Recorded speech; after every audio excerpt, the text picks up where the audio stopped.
पुराणों में वर्णित कथा के अनुसार एक श्वेत मुनि थे जो महादेव के परम भक्त थे तथा गोदावरी नदी के तट पर निवास करते थे।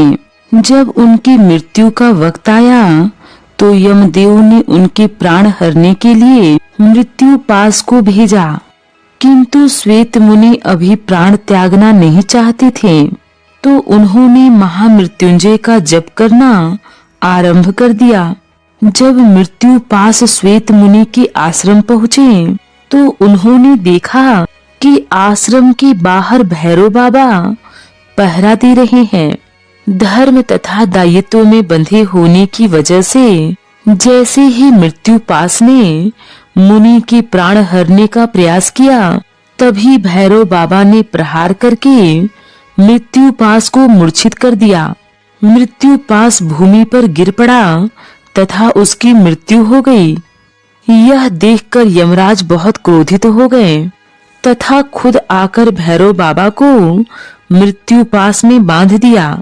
फिर श्वेत मुनि के प्राण हरने के लिए उन पर भी मृत्यु पास डाला तो श्वेत मुनि ने अपने इष्ट देव भगवान शंकर को पुकारा। तब भगवान शिव ने तत्काल अपने पुत्र कार्तिकेय को वहां भेजा। कार्तिकेय के वहां पहुंचने पर कार्तिकेय तथा यमदेव के बीच घमासान युद्ध हुआ। कार्तिकेय के समक्ष यमदेव अधिक टिक नहीं पाए तथा कार्तिकेय के एक प्रहार पर वो जमीन पर गिर गए तथा साथ ही साथ उनकी मृत्यु हो गई। भगवान सूर्य को जब यमराज की मृत्यु के बारे में खबर मिली तो वह विचलित हो गए। ध्यान लगाने पर ज्ञात हुआ कि यमदेव ने महादेव की इच्छा के विपरीत श्वेत मुनि के प्राण हरने चाहे थे। इसकी वजह से यमदेव को महादेव का कोप सहना पड़ा। यमराज सूर्यदेव के पुत्र हैं तथा इस परेशानी के समाधान के लिए सूर्यदेव भगवान विष्णु के पास गए। भगवान विष्णु ने महादेव की तपस्या करके उन्हें प्रसन्न करने का सुझाव दिया। तब सूर्यदेव ने महादेव की घोर तपस्या की, जिससे महादेव प्रसन्न हो गए तथा उन्हें दर्शन देकर वरदान मांगने को कहा। तब सूर्यदेव ने कहा कि हे महादेव, यमराज की मृत्यु के पश्चात पृथ्वी पर भारी असंतुलन फैला है, अर्थात पृथ्वी पर संतुलन बनाए रखने के लिए यमराज को पुनर्जीवित कर दें। तब महादेव ने नंदी से यमुना का जल मंगवाकर यमदेव के पार्थिव शरीर पर फेंका, जिससे वे पुनः जीवित हो गए। वेद और पुराण में यमदेव की मृत्यु की यह कहानी बताई गई है और यह भी बताया गया है कि यमुना यमराज की जुड़वा बहन थी, जिसके स्पर्श मात्र से यमराज पुनर्जीवित हो गए थे। त्रेता युग की बात है। एक बार यमराज ने ऋषि विश्वामित्र की परीक्षा लेने का विचार किया। वह महर्षि वशिष्ठ का रूप धरकर उनके आश्रम में पहुँचे। उन्होंने आश्रम में पहुंचकर तुरंत भोजन की मांग की। ऋषि विश्वामित्र ने मनोयोग से भोजन तैयार किया और महर्षि वशिष्ठ का रूप लिए यमराज के पास पहुँचे, लेकिन तब तक काफी देर हो चुकी थी। उन्होंने अन्य तपस्वियों के साथ भोजन का आनंद लिया, यह बताकर वह चले गए।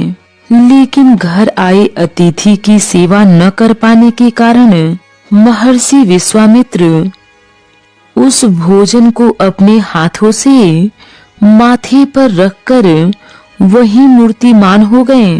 वे सिर्फ वायु का भक्षण करते हुए 100 वर्ष तक खड़े रहे। यह सब कुछ उन्होंने पश्चाताप करने के लिए किया। इस दौरान उनके प्रिय शिष्य गालिव उनकी सेवा में लगे रहे। 100 साल बाद यमराज फिर से महर्षि विश्वामित्र के आश्रम में आए और विश्वामित्र से प्रसन्न होकर उन्होंने भोजन किया। इसके बाद परम संतुष्ट होकर महर्षि विश्वामित्र ने गालिव ऋषि की सेवा से प्रसन्न होकर उन्हें स्वेच्छा से आश्रम से जाने की आज्ञा दी। अनेक वर्ष पूर्व की बात है। शत्रुजीत नाम का एक परम पराक्रमी राजा था। उसके पुत्र का नाम ऋतध्वज था। एक दिन महर्षि गालिव राजा शत्रुजीत के पास आए। महर्षि गालिव अपने साथ एक दिव्य अश्व अर्थात घोड़ा भी लाए थे। राजा ने महर्षि का सम्मान कर उनका विधिवत पूजन किया। महर्षि गालिव राजा से सहायता मांगने आए थे। महर्षि ने बताया कि एक दुष्ट राक्षस अपनी माया से सिंह, व्याघ्र, हाथी आदि पशुओं का रूप धारण करके आश्रम में बार बार आता है और आश्रम को भ्रष्ट नष्ट करता है। उस राक्षस को क्रोध करके भस्म किया जा सकता है, परंतु ऐसा करने से हमें हमारी तपस्या से मिले हुए पुण्य का नाश हो जाएगा। हम ऋषिगण बहुत परिश्रम कर यह पुण्य कमाते हैं। हम इस पुण्य का नाश नहीं करना चाहते। हमें जो क्लेश अर्थात कष्ट हो रहा है वह दूर करने के लिए सूर्य देव ने कुवल्य नाम के इस अश्व को हमारे पास भेजा है। यह अश्व बिना थके पूरी पृथ्वी की पददक्षिणा कर सकता है। इसकी विशेषता यह भी है कि आकाश, पाताल एवं जल में भी यह अश्व तीव्र गति से दौड़ सकता है। यह अश्व हमें देते समय देवताओं ने कहा कि इस अश्व पर बैठकर आपका पुत्र ऋतध्वज हमें कष्ट देने वाले असुर का नाश करेगा। इसलिए आप अपने राजकुमार को हमारे साथ भेज दीजिए। इस अश्व को पाकर राजकुमार कुवल्यासव इस नाम से संसार में प्रसिद्ध होंगे। शत्रुजीत राजा धर्मात्मा थे। मुनि की आज्ञा मानकर राजकुमार को उनके साथ जाने की आज्ञा दी। राजकुमार ऋतध्वज मुनि के साथ उनके आश्रम चले गए और वहीं निवास करने लगे।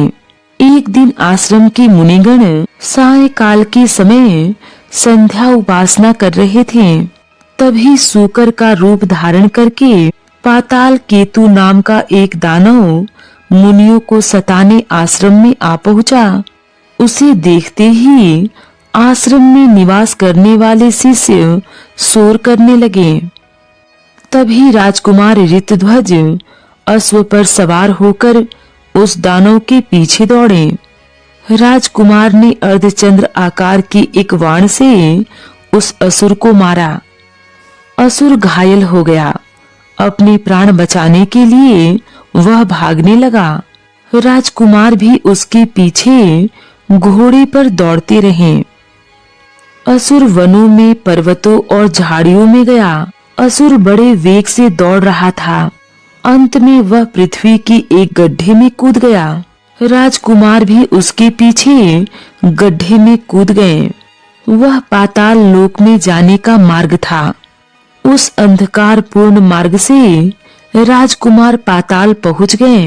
वहां राजकुमार ने एक भवन देखा।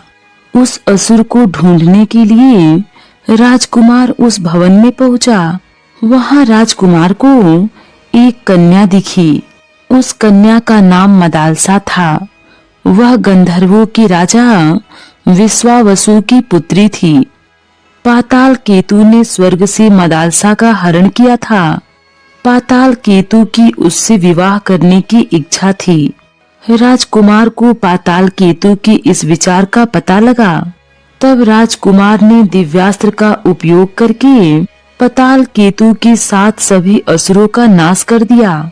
सभी असुर उस अस्त्र से भस्म हो गए। जब राजकुमारी मदालसा को यह पता चला तो उसने राजकुमार ऋतध्वज का पति के रूप में वरण कर लिया। अपनी पत्नी के साथ राजकुमार अश्व पर चढ़कर पाताल लोक से ऊपर आ गए। अपने विजयी पुत्र को देखकर राजा शत्रुजीत को बहुत आनंद हुआ। कुछ समय के पश्चात राजकुमार राजा बन गया। वह कुवल्यासव नरेश के नाम से प्रसिद्ध हो गया।